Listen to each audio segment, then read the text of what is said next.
ඒකායනෝයම් වික්ඛවේ සත්තානං විමුක්ඛ්‍යා සෝක පරිද්දවාණං සමදික්ඛමාය දුක්ඛ දෝමනස්සානං අත්තංගමාය ඥායස්ස අධිගමාය නිබ්බානස්ස සච්චිකිරියාය යදිදං චත්තාරෝ මේ සතිපට්ඨානාති.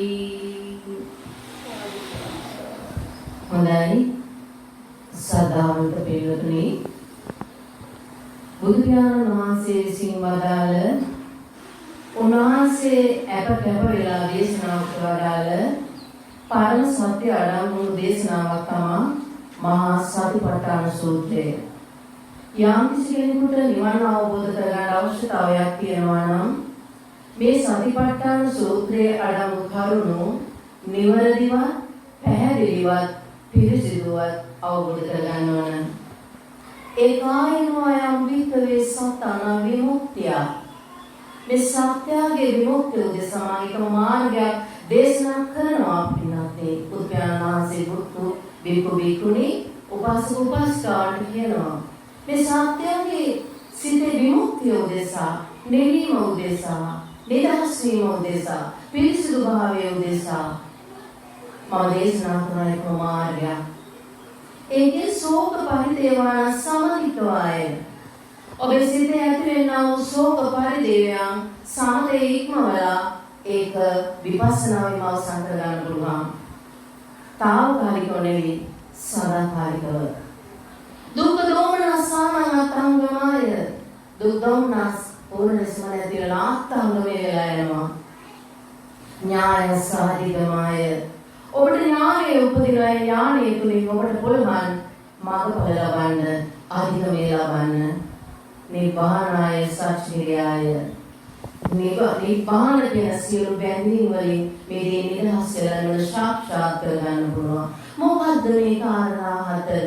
යදිදං චත්තාරෝ මේ සතිපට්ඨාන.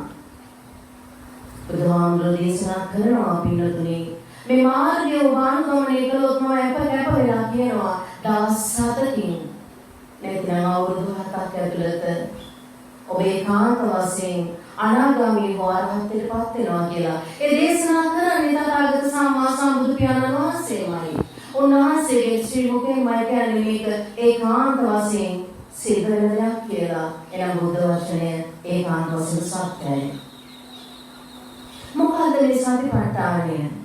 කායේ කායානුපස්සී විහෙරති ආතාපි සම්පජානෝ සතිමා විනේය ලෝකේ අවිජ්ජාදෝනසං.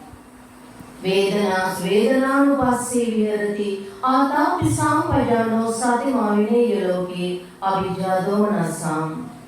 චිත්තේ චිත්තානුපස්සී විහෙරති ආතාපි සම්පජානෝ සතිමා විනේය ලෝකේ අවිජ්ජාදෝනසං. ධම්මේසු ධම්මානුපස්සී විහෙරති ආතාපි සම්පජානෝ සතිමා විනේය ලෝකේ අවිජ්ජාදෝනසං. පින්වතුනි, කාරණා හතරක් දේශනා කරනවා බුදු පියාණන් වහන්සේ. මේ හතරෙන් එක් කාරණාවක් කළොත් මේ හතරම පූර්ණ වෙනවා. මේ සියල්ලම මාර්ගදී පදවැල්. ඔබට සාමාන්‍ය මාර්ගදී පදවැල් කිව්වේ නැත්නම් ඔබට මේ ධර්මයේ තේරුම් ගන්න ඔබ නිකන් ඒක හිතලුවක් වශයෙන් හිතනවා. මේ කියන්නේ මේ නිදහසේ හිතන දෙයක් නැති. නමුත් ත්‍රිපිටකයේ සඳහන් වෙන මේ මාර්ගදී පදවැල් ටිකක් ඔබට නොකියුවොත් ඔබ ඒක බුද්ධ දේශනාවක් වශයෙන් පිළිගන්න තරම් නිහතමානීත්වයක් ඇතයි කියලා මම හිතන්නේ නැහැ. මොකද ඒ තරමට ඔබ හොයනවා ධර්මයේ. ඔබ හොයනවා ජීවිතේ සෑමදාම ඔබ කලේ එදත් හෙව්වා අදත් හොයනවා මතුත් ඔබට හොයන්න වෙයි. ධර්මයේ හොයනවා, පොත්වල හොයනවා, අහුවල හොයනවා, දේශකයන්න් වහන්සේලාගෙන් හොයනවා. හේවට හාම වුණාද? හොයන දේ හාම වුණාද? හාම වුණාම ආයෙ හොයනවද? නමුත් පින්නතුනි හොයන්නේ හාම නොවන නිසා ඇයි අපි මේ තරම මේ ධර්මදීපේ දස තිස්ස ධර්මය සිවණ පිරිස දේශනා කරද්දී ඔබේ සෙවීම අවසන් කරගන්න නැත්තේ? අපි හොයනවා දුව හොයනවා. අපි හොයන්නේ මොකද්ද? අපි හොයන්නේ මොකද්ද? හොයන්නේ සතුට හොයනවා. ආමිෂ සුඛයක් හොයනවා සමහරයි. නිරාමිෂ සුඛයක් හොයනවා තව සමහරයි. සතුට දෙආකාරයි. වේදනා දෙආකාරයි. වේදනාව සතුට දෙආකාරයි. සුඛ දෙආකාරයි. එහෙනම් පිටුතුනේ ඔබ දැනගෙන හිටියේ මේ සුඛය වේදනාව සතුට ආමිෂ සුඛයක් තුලින් ඔබගේ මනෝමය ලෝකයේ ඔබ උපාදානය කරගන්නා ගොඩවල් ටික වැඩි වුණ තරමට මගේ ඇයි සිතන තරමට මා එකතු කරගත්තා ඒ මොකද දියුණුවයි කියන තරමට ඔබගේ මාතුන තරමට කොටින්ම ගියොත් ඔබ මාතුන තරමට රැස් කරගත්තු දේ ඔබට නිසා දියුණුවක් ආමිෂ සුඛයක් මම නම් බොහොම දියුණුවයි. මම නම් සියල්ල දන්නවා කියලා දැනපත් වෙනවා. හැබැයි ඔබ සියල්ල දන්නවාද කියලා ඔබ ඔබෙන් විමසලා බලන්න. පුදුසියානන් වහන්සේ කියෝ දේද කරන්නේ කියන එක බලන්න. පේනතරිය අද ලෝකයේ සියලු සත්‍යෝ බොහෝ සත්‍යෝ සමහරක් හැර හොයලා තමන් අවබෝධ කරගත්ත ධර්මයක් තමන් ඒ ධර්මයේ මත ධර්මයම උපාදානය කරගෙන ධර්මයේ මූලයේ තියාගෙන මම දන්නවා කියන තැන අහලා දැනගෙන එතනින් සැනසීමකට නැත්තම් එතනින් අවසන් කරන්න තරම් පෙළඹිලා ඉන්නවා. නමුත් පින්වතුනි අපි බාහිර ලෝකයක් ගැන කතා නොකරමු. අපි අපේ ආධ්‍යාත්මයේ ස්පුංචි මොහොතේදී කෙසේද මේ බුදු පියාණන් වහන්සේ දේශනා කළ සතර සතිපට්ඨානය දකින්නේ කියන එක දැනගමු. පින්වතුනි මේ ලෝක සත්‍යෝ තෝවත් මාත් අපි හැමෝම අද මේ මනුෂ්‍ය පරිලාභයක් ලබලා ඉන්න සියලුම දෙනාට පුළුවන් වුණාද තණ්හාව ක්ෂය කරන්න? සසරම නිමා කරගන්න පුළුවන් වුණාද? එනම් අපි සෑම දෙනාම ඉපදිලා අපි හැමෝටම බැරි වුණා තණ්හාව ක්ෂය කරගන්න. මොනවාද දුක කැමතිනේ? මොනවාද දුකට අතහැර ගන්න බැරිුනේ? මට මාව අතහැර ගන්න බැරි වුණා. ඒ නිසා තමයි මට ආයමත් ඉපදෙන්නේ. මම වාගේ කරපාල අතහැර ගන්න බැරි වුණා. මම මේ වාගේ යථාර්ථය දැක්කේ නෑ. යථාභූත ඥානයේ සත්‍යය අවබෝධ කරගන්න පුළුවන් ධර්මයක් මට හම්බ වුණා. මට ඒ පිළිබඳව වුණාවක් තිබෙන්නේ ඒක ගමන අවසන් කරගන්න. අපි හැමෝම පින්වතුනි බොහෝ දෙනා කැමති මේ ජීවිතේට. මේ ජීවිතය හැරෙන හරි දුකයි. මේ ජීවිතය අත්පත් කරගත්තු දේවල් අයින් කරන හරි දුකයි. ඒකයිනෝ අයම්බිකේ සත්‍යානම් විමුක්තිය. මේ සත්‍යයේ විමුක්තිය, මුක්ති විමුක්ති පරිමුක්ති මේ සම්පූර්ණයෙන්ම මේ බැඳෙන ස්වභාවයෙන් ඈත් වෙන්න. මායිම සෝප පරිදේ නැති කරගන්න, දුක් දෝමනස් නැති කරන්න. ඔබේ ආධ්‍යාත්මයේ අධිගමයටපත් වෙන්න. නිපානේ සාක්ෂාත් කරගන්න. නිපානයේ බැඳීම් වලින් සම්පූර්ණයෙන් ඈත් වෙන මාර්ගයක් මම දේශනා කරනවා. ඒක කාය අනුපස්සී විහෙරති. බුදුරජාණන් වහන්සේ මේ වචන වලින් කියනවා බුද්ධ වචන හරි ගැඹීරයි. නමුත් අපි දැක්කද මේ කියපු දේ බුදුහාමුදුරුවෝ කලේ මොකක්ද? ඔබ හිතනවද බුදුහාමුදුරුවෝ කලේ මොකක්ද කියන දැන් ඔබ අවදීන වුණාද කිසි දවසක? අපි අහලා දැනගෙන කණපාඩම් කරලා මනසේ සංඥා ගොඩ ගන්න මම දන්නවා කියන තරම අත්වීමකින් ක්‍රියා කළා විනා ඔබෙන් හර්ෂිතවද? පින්නතුනි අපේ සිත නැවතුනේ පින කියන තැන. ඔබ දන්නවා පවුල දුගතියේ ඉපදෙන අය නිසා පවට බය නිසා ඔබ පින කළා. ඔබ පින්ම කළා. ඒ පින උපාදානය කරගත්තා. මම පින් කරලා තියෙනවා මට බය නැහැ දැන් ජීවිතේ. ඇයි? ඔබට කාමසුඛයක් හම් වෙනවා. ඔබේ සිත නැදුනේ ඔබේ විඥාණය ඔබට කිව්වේ මෙන්න මෙතන මේක හොඳයි. ඇයි? විඥානේ සෑම මොහොතකම සසර ගමන යන්නමයි ක්‍රියාත්මක වෙන්නේ. එවනම් ඔබේ ඥාන විඥාන උන නිසා ඔබ එකතු කළා. ඔබ දැනගෙන හිටියේ පින් කළා සුගතියට ඉපදෙනවා කියන තැන පමණයි. ඒක නිසා ඔබ අනන්ත ප්‍රමාණව පින් කළා. පින් කරමින් ඉන්නවා. පින් කරමින් යනවා. සසර ගානක් යනවා. පින කියන තැන පින උපාදානය කරගොත් පුඤ්ඤාභි සංකාර වලට කාමසුගතිය බව අපි දන්නවා.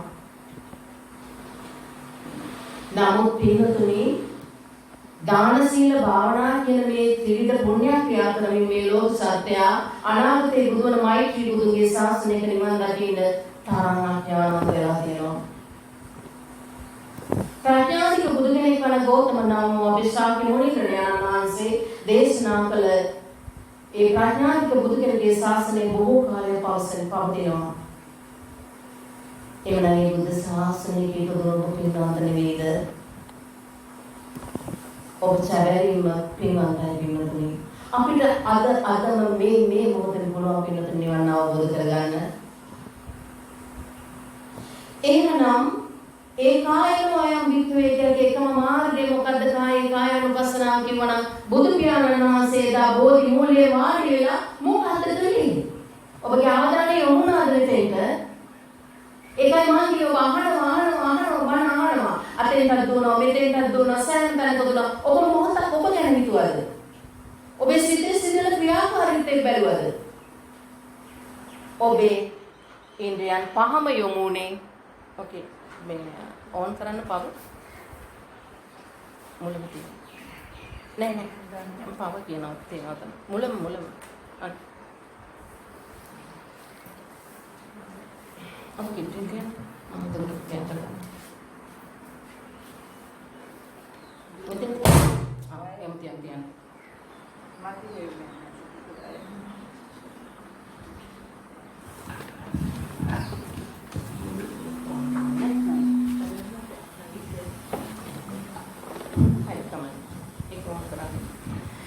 එහෙනම් ඔබ දැනගෙන හිටියද මේ බුදු පියාණන් වහන්සේ කලේ කුමක්ද කියලා එදා බෝධි මූලයේ වාඩි වෙලා අපේ සිත යනවා දෙතේට බුදුහාමුදුරුවෝ කලේ කුමක්ද කියන තැනට. බුදුහාමුදුරුවෝ සෙව්වා විමුක්තිය ආලාර කාල මුද්දක රාම පුත්‍ර ආදී වල වසර 6ක් තිස්සේම හැමතැනම ඇවිදින් විමුක්තියක් හේවුවා හම්බුනේ නැහැ. උන්වහන්සේ අවසානයේදී සිතුවේ මොකද්ද? ඒ සත්‍ය මම සොයා ගන්නවා. අන බෝධි මූලයේ වාඩි වුණා. උන්වහන්සේ දැන් කලේ කුමක්ද? මේ ආරම්භයට ඔබේ සිත යන්න ඕන පිළිතුරු. උන්වහන්සේ බැලුවේ ලෝකයේ දෙසද, තමාගේ ලෝකයේ දෙසද, බාහිර ලෝකයේ දෙසද, තමාගේ ලෝකයේ දෙසද, තමාගේ ලෝකයේ දෙසද. එමනම් බුදු පියාණන් වහන්සේ බැලුවේ අජත්තවගමේ ශක්තියක ක්‍රියාකාරීත්වය සිද්ධ වෙන්නේ කොහොමද? කායේ කායානුපස්සී විහාරති ආතාපි සම්පජානෝ සතිමා විනේය ලෝකේ අවිජ්ජාතෝනසා. සියලු ලෝභ දෝෂ මෝහ දුරු කරන්න උන්වහන්සේ බැලුවේ ලෝභ දෝෂ මෝහ කියන තේසං හේතුන්නම් සසර යන්න තේසං ශෝ නිරෝධෝ නිවනයි. තේසං හේතුන් සසර ගමනක් යනවා නම් තේසං ශෝ නිරෝධෝ නිවනයි. පැවැත්ම සහ අපතිවත්ය නැවැත්ම. පැවැත්ම එක පැත්තක නැවැත්ම එක පැත්තක. එහෙනම් ලෝක සමුදය ලෝක නිරෝධෝ කොහෙද සිද්ධ වෙන්නේ? තමාගේ සිත තුළමයි. එහෙනම් සමුදය නිරෝධ කරන්න කියලා කියනවා. ඔබ සමුදය හොයනවා. නම් සමුදය කොහෙද වෙන්නේ? තමාගේ සිත තුළමයි. ලෝක සමුදයංච ලෝක නිරෝධංච. තථාගත බුදුරු දැක්ක ධර්මයේ බෝධි මූලයේ සමුදය වෙන හැටි, නිරෝධ කරන හැටි, නිරෝධ වෙන හැටි, එය දැක්ක හැටි උන්වහන්සේ අවබෝධ කළා. එහෙනම් අපිත් ඒ දේම කරන්න ඕන නේද? ඒ බුද්ධ කියන්නේ බව උදුරා ගැනීමනේ. බිහිවෙන බව ප්‍රකව වෙන්න දෙන්නේ නැතුව උදුරා දාන්න ඕනේ. රාග බව, දේශ බව, මෝහ බව යලි උපදින්නේ අපි හැමෝම ළඟම රාග, ද්වේෂ, මෝහ ගති තියෙන නිසා. ඒවා ආසව වශයෙන් දැසගෙන තියෙනවා. මේකේ මූලිකම දේ මෝහයයි. මෝහය තමයි නොදන්නාකම, අවිද්‍යාව. සත්‍ය නොදන්නාකම, නොතේරෙනකම, අඥානවන්තකම, මුලාව, මෝහය. බුදු පියාණන් වහන්සේ දේශනා කරනවා කතමාශ වික්‍රය අවිද්‍යාව. මොකද මේ අවිද්‍යාව? දුක්ඛ අඥාන, දුක්ඛ සමුදය අඥාන, දුක්ඛ නිරෝධය අඥාන, දුක්ඛ නිරෝධ ගාමිනී පටිපදය අඥාන. බුදු පියාණන් වහන්සේම දේශනා කළා නම් ඇයි ඒ සත්‍ය අපි තුලින් වෙනවා විනා සමුදය නිරෝධය තමගේ සිතේම වෙනවා නම් බාහිර ලෝකයෙන් උඩ සමුදයක් නිරෝධයක් කොයිතරම් නිවන් හම්බෙන්නේ. හැබැයි දන්නේ නැති නිසා අහලා දැනගන්න සිරිසත් ධර්මයේ පළවෙනි කාරණාව සාධර්ම ශ්‍රවණය කිරීම, කල්යාණ මිත්‍ර ඇසුර, ඒ තුලින් යෝනිසෝ මනසිකාරය සහ ධම්මානුධම්ම පටිපදාව කියන මේ ක්‍රියාවලිය උන නිසා අපිට හොයාගන්න බැරි වුණා. එවනම් බුදු පියාණන් වහන්සේ එදා සැන්දෑවරුවේ බෝධි මූලයේ වාඩි වෙලා අලුයම වෙනකොට ත්‍රිවිද්‍යා ඥාන ලැබුවා. උන්වහන්සේ පුබ්බේ නිවාසානුස්සති ඥාන ලැබුවා. උන්වහන්සේ චතුප්පපාද ඥාන ලැබුවා. උන්වහන්සේ ආස්වාක්ඛේ ඥාන ලැබුවා. කොහෙන්ද මේ කොයි මොහොතේද? අතීතයට ගියාද? අනාගතයට ගියාද? නෑ, වර්තමාන මොහොතේ තමාගේ සිත තුළින්යි මේ සත්‍ය දැක්කේ පින්නතුනි. උන්වහන්සේගේ සිත තුළ බලාගෙන දකින්නකොට උන්වහන්සේ දේදා විතක්ක සංතාන සූත්‍රය, ඒ වගේම විතක්ක සංතාන සූත්‍ර ආදී සූත්‍රවල දේශනා කරලා තියෙනවා. ආර්ය පරිශ්‍රණ සූත්‍රය දේශනා කරලා තියෙනවා. මහණෙනි මම මෙහිමයි කළේ. එනම් බුදු පියාණන් වහන්සේ යමක් කළා තමන්ගේ සිතින් දැක්කා. තමන්ගේ චිත්ත අභ්‍යන්තරයෙන් යම් කිසි කාම විතර්කයක් සිහිපත් වෙනකොට අපි කාම විතර්ක කියන මේ වචන පැත්තකින් දෙමු පින්නතුනි. අපි සරල සිංහල භාෂාවෙන් කතා කළොත් වඩාත් හොඳයි කියලා මට හිතෙනවා. මොකද ඔබේ වචන ඔක්කොම දන්නවා. ඒයි ඔබේ මනසේ ගොඩක් ගහගෙන තියෙනවා ධර්මයේ. ඒක නිසා ඔබ ධර්මයේ පරිපූර්ණයි. දැනුමින් පරිපූර්ණයි. ඔබට නැත්තේ දැක්මයි. එහෙනම් දැක්මට යන්නේ කොහොමද කියන එක ඔබ දැක්ම කරා මට හැකියාවෙන් ගෙන යන්නම්. දාන්න වචන කියලා වැඩක් නැහැ. එහෙනම් පින්නතුනි බුදු පියාණන් වහන්සේ කීගේ අවුරුදු 29ක් වාසය කරලා විවාහ වෙලා රජසැපක විමද දීලා දරුවෙකුත් ලැබිලා බෝසතාණන් වහන්සේ වශයෙන් ගිහිගේ ඉඳලානේ උන්වහන්සේ පැවිදිද ගිහින් සාත්‍යසාරණියේ අවුරුදු 29ක් 29 ගිහිගේ නිකුනේ. ඊට පස්සේ උන්වහන්සේ 36 දී අවබෝධ කළේ. එනම් අවුරුදු 6ක් තිස්සේ උන්වහන්සේ සෙවුවානේ. සොයලා බාහිර හොයාගන්න බැරි වෙන දේ උන්වහන්සේ අභ්‍යන්තරේ සොයාගත්තානේ. එමනම් බුදු පියාණන් වහන්සේට අර බෝධි මූලයේ වාඩි වුණාට පින්නතුනි උන්වහන්සේට සිහිපත් වෙන්නේ නැද්ද? තමන්ගේ මතකයෙන් මේ පංචද්වාරේ වසංගත්තාට මනෝද්වාරේ විවරයි. මනෝද්වාරයෙන් එනවා පින්නතුනි තමන් කරපු කියපු හිතපු දේවල් සියල්ල මනසින් එනවා. ඒ මනසින් එනකොට ඒ වගේ කාමයට ප්‍රියතාවයෙන් බැඳුන ඒවා එනවා. අප්‍රියතාවයෙන් ගැටුන ඒවා එනවා. මෝහේ මුලා වුණ ආකාරය උන්වහන්සේට පේනවා. උන්වහන්සේ දසයසෝදරා මතක්ුන්නේ නැද්ද? රාහුල කුමාරයා මතක්ුන්නේ නැද්ද? තාම පුරුතඥයිනේ. බුද්ධත්වයට පත් වෙලා නැහැනේ. බව උදුරලා දාලා නැහැනේ. එමනම් උන්වහන්සේගේ සිත තුළින් බැලුවා යශෝදරාව සීගෙනකොට එන්නේ කාම විතර්කය. කාම සංඥාව කැමැත්තෙන් බැඳුණු තැනක් සිහිපත් වෙනවා. ඒවා මනෝමය මනංච පටිච්ච ධම්මේච වශයෙන් මොතේනවා. උන්වහන්සේ බැලුවා ඒ විතර්කය ආපහු උන්වහන්සේ හරි අපහසුයි. උන්වහන්සේට දැරීමක්, ප්‍රත්‍යීමක්, පීඩාවක් නැත්නම් ඒ සොයා යෑමක්, තමන්ගේ සමාධිය බිඳෙන බව, ප්‍රඥාව නැති වෙන බව, තමන් අපහසුතාවයකට පත් වෙන බව මත්වීම තුළින් උන්වහන්සේ දැනගත්තා. මේ දිවෙන්නේ සමුදයයි, මේ දිවෙන්නේ සසරයි, මේ දිවෙන්නේ දුක හේතුවයි, දුකට හේතුවයි. උන්වහන්සේ ඒ අරමුණම, ඒ එකම අරමුණ උන්වහන්සේ දිගින් දිගට විතර උන්වහන්සේ කියනවා මහණෙනි මට පුදුම පීඩාවක් දැනුනේ. ඒ නිසා මම මේ පීඩා දෙන දේ මම මොහොතකට අයින් කළා. ඒ අරමුණේම මම මිදෙන ස්වභාවය මේ කම්ම සවිතක්ක සවිචාර, අව්‍යාපාද සවිතක්ක චවිසාර සවිතාර, ඒ වගේම අවිහිංසා සවිතක්ක සවිචාර තම මෙනෙහි කළා. මහණෙනි මට මහා සුඛයක් දැනෙනවා. මම මේ මිදෙනකොට මට ලොකු සමාධියක්, මට යථාභූත ඥානයක්, මට සත්‍ය අවබෝධයක්, මට සැබෑ තත්ත්වය යථා තත්ත්වය වැටෙන්න පටන් ගත්තා. මහණෙනි මම කාමයන් ගැන හිතනකොට මට යථා තත්ත්වය නැති වෙනවා. මහණෙනි මම කාමෙන් ඈත් වෙනකොට මට යථා ස්වභාවය නිවීම නැත්නම් සැනසීමක් දැනෙනවා. දැන් මේ ශක්තියක ක්‍රියාකාරීත්වය පටිච්ච සමුප්පාද වෙනවා. ඉච්ඡ වෙනකොට කැමැත්තෙන් බැඳෙන තැන ඒක නිච්ච වෙලා පටිච්ච වෙලා නිච්ච වෙලා නැත්නම් අපි ඒ වචනත් අයින් කරමු.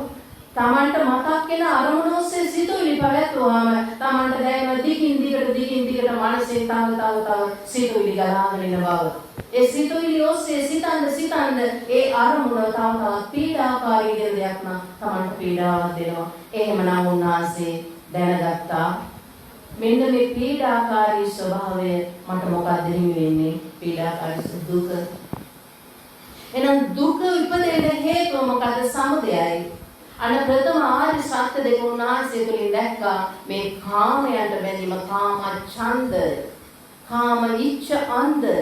මේ කාමයන්ගෙන් අන්ධ වුණා මේ ලෝක සත්‍යය දුකටපත් වෙනවා. මේක මාගේ සිතේමයි වෙන්නේ. මගේ සිත තුළින්මයි වෙන්නේ. මම දැක්ක මගේ ක්‍රියාකාරීත්වය යම් මනංච පටිච්ච ධම්මේච ඔස්සේ මට මතකයක් එනවා, සංඥාවක් එනවා. ඒ සංඥාව ඔස්සේ දිගින් දිගට මම හිතනවා. ඒ සිතුවිලි පවත්තන නිසා දිගින් දිගට නොකැඩී දිගින් දිගට මගේ මනසට සිතුවිලි ගලා එනවා.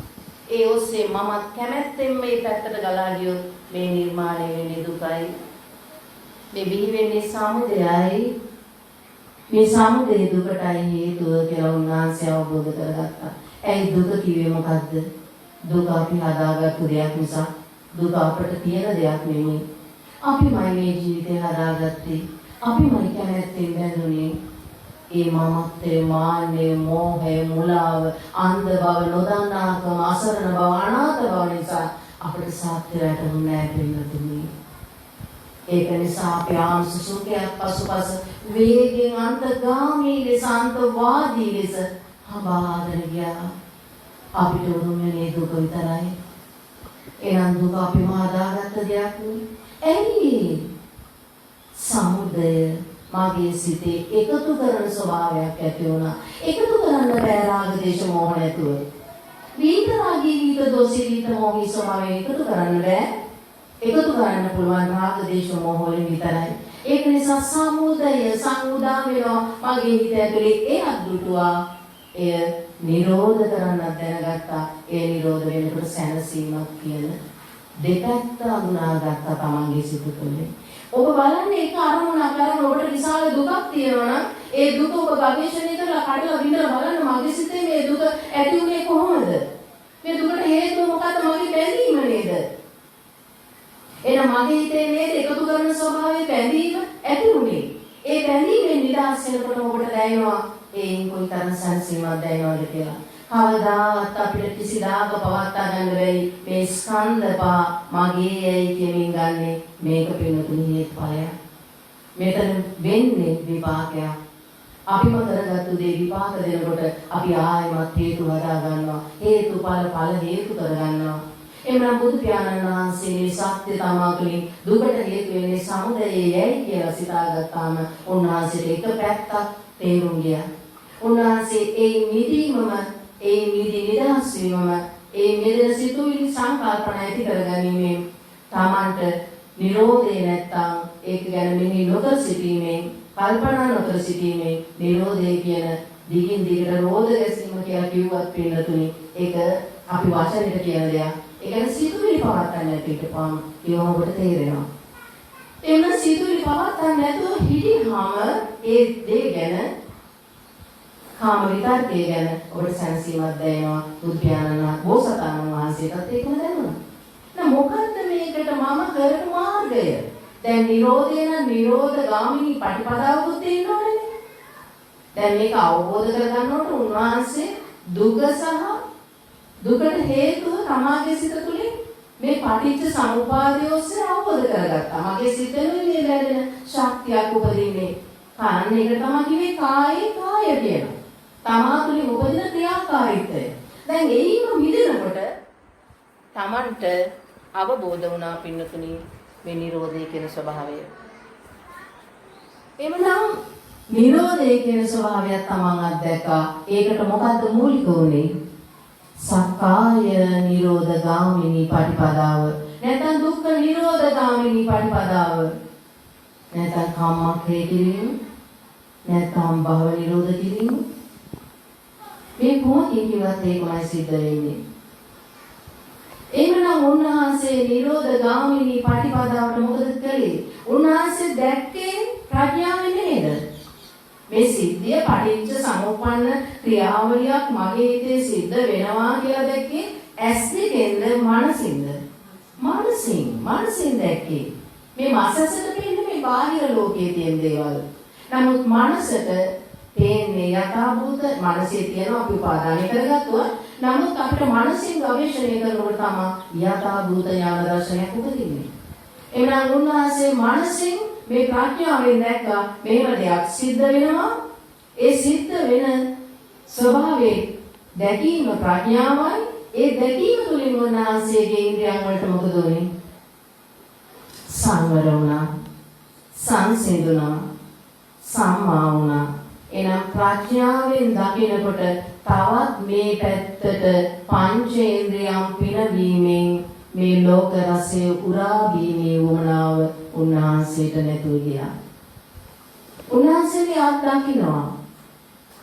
ඒ ලෝක රසය උරා බීමේ වුණාව නැති වෙනකොට පංචේන්ද්‍රියම් චක්ඛුණා සංවරෝ සාදු, සෝතේන සංවරෝ සාදු, ගානේන සංවරෝ සාදු, ජීවාය සංවරෝ සාදු, කායේන සංවරෝ සාදු, මනසා සංවරෝ සාදු, සබ්බත් සංවරෝ සාදු. එනම් මේ ආයතන හයම ඉන්ද්‍රියන් බවට පත් වෙනවා. ඒවා සංවර වෙනවා. ඊට සංවර සීලය පිළිපදනවා. එනම් ඉන්ද්‍රිය සංවරය කියන්නේ සීලය. දැන් සීලය සමාදන් වුණාද පිහිටියා. එන සමාදනාහි සමාදානං තංවතං. මේ සමාදාන සීලය කියලා දෙන්නේ නෙමෙයි බුදු කෙනෙක් බුදුනේ. මෙන්න මේ ඉන්ද්‍රිය සංවරයට පත් වෙන්න ශක්තිය නැකලා.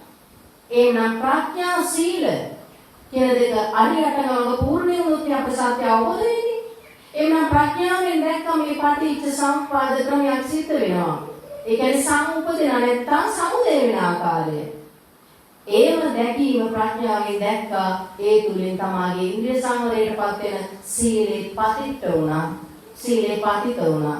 සමාදානයක් නෙමෙයි සීලේ පතිත වීම. එහෙමනම් දැන් සම්මා දිට්ඨි, සම්මා සංකප්ප, සම්මා වාචා, සම්මා කම්මන්ත, සම්මා ආජීව, වායාම සති සමාධි. මේ දැක්මක් දකින්න පුළුවන් ඔබේ මනස නිවර්ණ වලින් වාරණය වෙන්නේ නැතුව තිබුණොත් බෑ දකින්න බෑ. එහෙනම් අපේ මනස කාම ඉච්ඡාන් දාන්න භාවයට කාමයන්ගෙන් හැමතැනම දුවනවා. නමුත් ඔබ සමාධියක් මෙතෙන් අවශ්‍ය වෙනවා. ඒකාග්‍රතාවයක් අවශ්‍ය වෙනවා මේ යථාභූත ඥාන දර්ශනය දකින්න. දැන් අපි බලමු බුදු පියාණන් වහන්සේ මේ අපි නොදැනගෙන හිටියෙත් පින්වතුනි මේ මාර්ගයනේ. බුදු පියාණන් වහන්සේ කියලා දුන්නේ මාර්ගචර්යාවක් නේ. අනුගමනය කරන්න ඕන මාර්ගචර්යාවක් කියලා දුන්නේ. අනුගමනීය ප්‍රතිපදාවක්.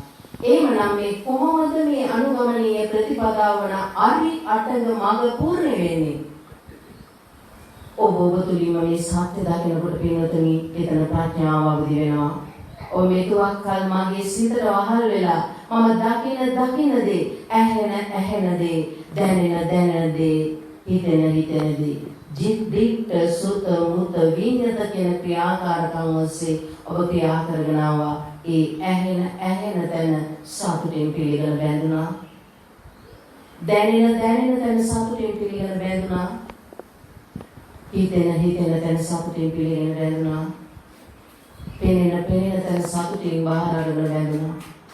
එහෙමනම් ඒ ක්‍රියාකාරීත්වයේ සිදුුනේ ලෞකික ජීවිතයේ ඔබගේ ක්‍රියාකාරීත්වය මත. දැන් ඔබේ ඉන්ද්‍රිය සංවරයි. දැන් බැඳීමෙන් නොබැඳෙනකොට ඔබ සත්‍ය ප්‍රඥාවේ සමුදය වෙන ආකාරය දකිනකොට ඔබ ඒ මොහොතේ ඔබේ ඉන්ද්‍රිය සංවර වෙනකොට සම්මා දිට්ඨිය කියන්නේ මෙතුවක් කල් මම හිතාගෙන හිටිය විදිය වැරදි. මාගේ හිතට පේන හැමදේම සදාකාලික සුවයක් මට ගෙනත් දෙනවා කියලා. ඒකයි මම බැඳුනේ. මම හිතුවා මගේ කනට ඇහෙන ශබ්ද වලින් මට සදාකාලික සුවයක් ගෙනදෙනවා කියලා. මට ඒක නිච්චයි සුඛයි අත්තයි. මේක සදාකාලික විඳනයක් තියෙනවා තමයි. ඒක ආංශයි. ඒක తాවකාලිකයි. සදාකාලික සුවය මොකද්ද? නිබ්බාන පරමං සුඛං. එහෙනම් ආංශ සුඛේ පස්සේ නොවේද අපි අඹාගියේ. මට සුඛයක් වෙන හින්දා නෙමෙයිද? මට සුඛයක් විඳින කරන්න ඕන නිසා නෙමෙයිද? අපි යම් දේවල් මගේ කරගත්තේ. දැනු මතු. එහෙනම් ත්‍රිවිධ ලෝකෙම නිර්මාණය වෙන්නේ නේද? කාම ලෝකේ, රූප ලෝකේ, අරූප ලෝකේ නිර්මාණය වෙලානේ කොහෙද? ඔබේ සිතේ මානවයේ කාය තුළ. කවුද කරගත්තේ? ඔබමයි. ඇයි කරගත්තේ? සත්‍ය නොදන්නාකම නිසා. එහෙනම් සත්‍ය නොදන්නාකම කියන්නේ අවිද්‍යාව. එහෙනම් අවිද්‍යාව පත්‍ය සංඛාරා කිව්වේ. අවිද්‍යාව වල පත්‍ය සම්පාදය සැකසීලා දුක්ඛ සමුදය කරගත්තා. ඒ මේව තස්ස කේවලස්ස දුක්ඛ ඛණ්ඩස්ස සමුදය හොති කරගත්තා. දැන් නිරෝධය හොති කරගන්න ඕනේ. එහෙනම් තස්සාවේ අවිද්‍යාව ශේෂයක්වත් නැතුව නිරෝධ කළොත් සංඛාර නිරෝධෝ. සංඛාර නිරෝධෝ විඥාන නිරෝධෝ. විඥාන නිරෝධෝ නාම රූප නිරෝධෝ. දැන් දිගින් දිගටම දුක්ඛ ස්කන්ධස්ස නිරෝධෝ හෝති. නිරෝධය වෙනවා. නිරෝධය කරනවා. දැන් මේ සිත මේ ක්‍රියාකාරකම් දෙකම තමයි තුනේ සිද්ධ වෙන්නේ. ඒ වගේම අපි බලමු මේ මාර්ගචර්යාව මාර්ග ප්‍රතිපදාව කියන මේ අරිය අටක මඟ ආර්ය අෂ්ටාංගික මාර්ගය කියන මේ ආර්ය අටක මඟ කොහොමද අපේ සිතේ සැකසෙන්නේ? දැන් මේ යථාභූත ඥානයේ තමගේ සිත තුළ සිදුවෙන මේ කායේ ක්‍රියාවලිය තමන් දැක්කොත් නිවැරදිව පැහැදිලිව පිළිසිදුව දැක්කොත් අන්නේ ක්‍රියාවලිය දකින්නේ ප්‍රඥාවෙන් නම් තමන්ට සත්‍ය ඒ මොහොතේ වැටුණා මේක දෙයක්මයි වේදේ කියලා මේකුවක් කල් මම සිත ගැන සක්කාය ගැන හිතුවේ වැරදියට මාගේ සිත ගැන මම හිතුවේ වැරදියට ඒ වැරදියට හිතන තාක්කල් පිළිතුරේ ඔබ ඉන්නේ මිත්‍යාදිත්‍යයේ ඔබට සක්කාය දිට්ඨි විචිකිච්ඡා සීලබ්බත පරාමාසෙම නැති වෙන්නේ නැහැ ඒ නැති වෙන්නේ ඔබ සත්‍ය දකින මොහොතේමයි නැත්නම් සක්කාය දිට්ඨි විචිකිච්ඡා සීලබ්බත පරාමාස කියන්නේ සංයෝජන ධර්ම බහැර කරලා පස්සේ ඔබ සමාධිතියටපත් වෙනවා නෙමෙයි. මේ සත්‍ය දකින මොහොතේමයි ඔබ බොරුව වශයෙන් සත්‍ය වශයෙන් අවබෝධ කරගන්න මොහොතේමයි ඔබ සමාධිතියටපත් වෙන්නේ. මේ තුවක්කල් මං හඹාගිය දේවල් මට හිමි කරගන්න පුළුවන් කමක් නැහැ. පාඨාචාර්ය කිසා ගෞතමි සුනීත සෝපාක ඔච්චර බලනවද? දාරුචීරිය සම්තති මනුෂ්‍යෝනේ කාම ලෝකෙට කාමභෝගී පෘථග්ජන සත්‍යෝනේ ඇයි ඒගොල්ලන්ට පුළුවන් වුණා නම් අපිට බැරි අපි ඒ ගානේ ඉස්සරහට මේක මේ දැන් කැමති පින්නතුනේ ඔබේ ජීවිතේට කාම ලෝකෙට අතහරගන්න බෑ ඔබට මත් වෙලා ඉන්නේ රාගයෙන් ද්වේෂයෙන් මොහෙන් මත් වෙලා නිසා සත්‍ය දකින්න තරම් මනස පිරිසුදු කරගන්න බැරි නිසා එහෙනම් මෙන්න මේ සක්කාය නිරෝධ ගාමිනී ප්‍රතිපදාවේ මේ යථාභූත ඥාන දර්ශනේ තමයි සත්‍ය තමයි දෙයක් ගත්තා නම් ඒකේ මොහොතේමයි සම්මාදිටියටපත් වෙන්නේ. සම්මාදිටි කුපංගමයි කියන්නේ මේ දැන් පළවෙනිම සිදුනේ සම්මාදිටියටපත් වෙන්න උදව් වුණේ අනිත් මොනවද? සම්මා සංකප්ප. සම්මා සංකප්ප කියන්නේ මේකවකල් මොනවද ගැනද කල්පනා කරේ? කාම විතරකයන් ගැන ව්‍යාපාද විචාරකයන් ගැන විතක්ක විචාර කළා විමසලා බැලුවා කාමයන් ගැන දේශය ගැන මෝහය ගැන ඒවා දැනගෙන හිටියේ නෑ නමුත් ඒ ඔස්සේ ඔබ කටයුතු කළේ දැන් මේ සත්‍ය දකිනකොට යා නෙක්ඛම්ම සවිතක්ක සවිචාර දැන් නෙක්ඛම්ම සංකල්පනාය තියෙනවා අව්‍යාපාද සංකල්පනාය තියෙනවා අවිහිංසා සංකල්පනා තමයි සිත තුළ ඇති වෙනවා ඒ සංකල්පන ඇතුළේ මොකද මූලික උනේ? සම්මාදිට්ඨිය නේද? එහෙනම් සම්මාදිට්ඨිය පොබ්බංගම වෙලා සම්මා සංකප්පය ඇති වුණා. සම්මා සංකප්පය තුළින් ඊළඟට මොකද උනේ? සම්මා වාචා. වාචා කිව්වේ වචනෙන් කරන අකුසල් තියෙනවා. බොරු කීම, කේලම් කීම, හිස් වචන කීම, පරුෂ වචන කීම. ඔබ මොනවද මුළු දවසේම කතා කරන්නේ? හොඳට හිතලා බලන්න ඔබේ වචී සංකාරය පිරිසිදුද කියලා. ඔබ මොනවද කතා කරන්නේ මුළු දවසක් තිස්සේ? අනුන් ගැන නේද? ඔබ නැමි බැලුවද එක මොහොතක් ඔබේ සිත තුළට මේ සිදුවෙන ක්‍රියාකාරකේ තමන් තථාගත වෙන්න, තමන් අසරණ භාවයෙන් මිදෙන්න, තමන් අනාථ භාවයෙන් මිදෙන්න එක මොහොතක් කල්පනා කරද්දී ඔබට ආදරේ නම් නෑ කතා කරන්නේම බාහිර ලෝකේ මොනවා හරි ඒ තුලින් ඔබේ රාග, ද්වේෂ, මෝහ ගති තව තවත් ප්‍රතිසංස්කරණය වෙනවා. තව තවත් වැඩි වෙනවා. අලුත් වෙනවා. ඔක නෙමෙයිද කලින්? බොරු කියන්නේ නැද්ද? කේලම් කියන්නේ නැද්ද? නෑ ඒක නම් කේලමක් නෙමෙයි කියලා කියන්නේ කේලමක් නේද? කරන්නේ නැද්ද එහෙම? බොරු කියන්නේ බොරුවක් කියලා හිතන්නේ එපා කියලා කියන්නේ බොරුවක් නෙමෙයිද? හිස් වචන අනෙන්නේ නිකම් වචන නෙමෙයි මේ කතා කරන්නේ. එහෙමනම් හිතන්න එපා. නමුත් කියන්නේ හිස් වචනමයි. අනුන් වැරද්දක් කියනවා අනේ නැත්නම් යම් කෙනෙකුට දෝෂාරෝපණය කරනවා. මේ පරුෂ වචන කියන විතරක් නෙමෙයි පිළිවෙතුනි පරුෂ වචන කියන්නේ. අන්හයිගේ සිතක් රිදෙන්න යමක් කිව්වද ඒක පරුෂ වචනයක්මයි. ඒක තමයි බුදු දේශනාවේ සඳහන් වෙන්නේ. ධම්මපරියායේ. එhmenan මේ ස්වභාවයෙන් ඔබ ඈත් වෙලාද? මේ ස්වභාවයෙන් ඈත් වෙලා නම් ඔබේ වචී සංකාරය පිරිසුදු නේද? වචනයෙන් කරන ක්‍රියාවලිය ඔබ පිරිසුදු වෙලා නේද? එහෙනම් ඇයි ඔබ ඔබේ වචනේ සම්මා වාචා උනේ? ඔබ සම්මා දිට්ඨියටපත් වෙන නිසා නේද? ඔබේ යහපත් සංකල්පනා තියෙන නිසා නේද ඔබේ වචනය පිරිසුදු උනේ? සම්මා වාචා සම්මා කම්මන්ත. කම්මන්ත කියන්නේ ඔබ ක්‍රියා කරන දේවල් ඔබ කයින් ක්‍රියා කරන දේවල් ඒ ක්‍රියාකාරකම් තුල කර්මය රැස් වෙනවානේ. එහෙනම් කම අන්ත කරනවා. ඒ කයින් කරන ක්‍රියාවලිය ඔබ විදිහේ නිදහස් වෙනවා. මොනවද කයින් කරන ක්‍රියාවලිය? සතුන් මැරීම, සොරකම් කිරීම, කාමයේ වර්ධව හැසිරීම කියන මේ අකුසල කර්මයන්ගෙන් ඔබ විදිහේ නිදහස් වෙනවා නේද? ඒතර කර්ම රැස් කරනවාද ඔබ සම්මාදිට්ඨියෙන් සාධනකනා? සමුදය දුකට හේතු වෙනවා, නිරෝධය නිවනට හේතු වෙනවා කියන මේ දොතාවේ දෙපැත්ත ඔබ අවබෝධ කරා නම් යථාභූත ඥාන දර්ශනේ සමාධියටපත් වුණා නම් ඔබ සම්මා කම්මන්ත විනා කම්මන්ත කරනවා සකලා එතන කම්ම සිදු කරනවාද?